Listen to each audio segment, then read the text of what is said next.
Nous allons essayer, donc pour les cas particuliers, nous allons essayer de déterminer ces nombres-là sans avoir recours à la calculatrice. Donc, pour 0 parmi n, comment on peut déterminer cette valeur sans calculatrice?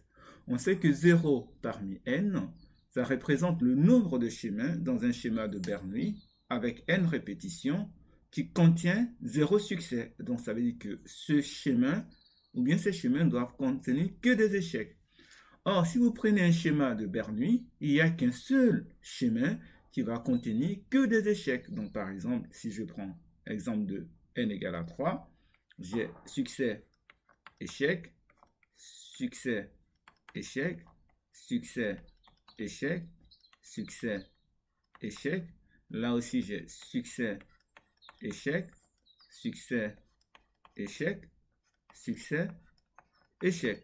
Vous voyez, il n'y a qu'un seul chemin qui ne contient pas de succès, c'est celui-là. C'est là où vous avez des échecs du début jusqu'à la fin. Donc, 0 parmi n, c'est égal à 1.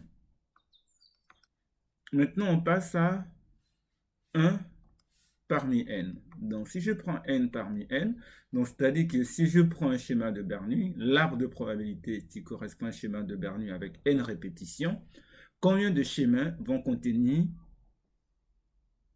un seul succès, donc il va avoir exactement n chemins. On peut le vérifier ici avec ce table de probabilité. Donc on a pris n égale à 3, on veut un succès.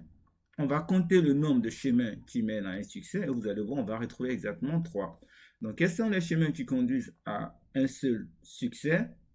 On a donc celui-là.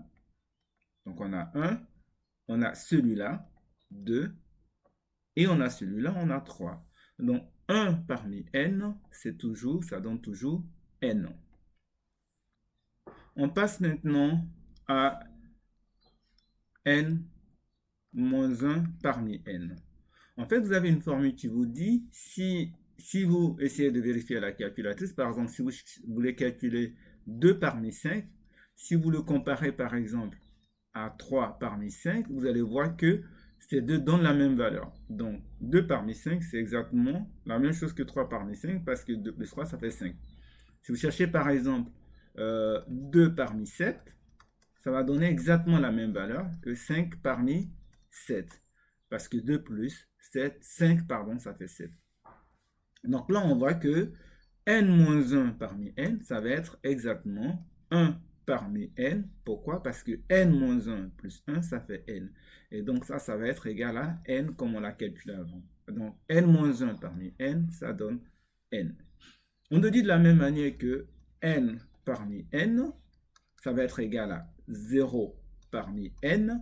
Pourquoi? Parce que n plus 0, ça fait n. Et 0 parmi n, on a trouvé 1.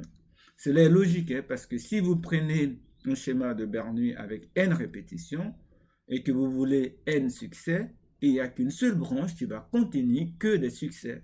Donc là, ça fait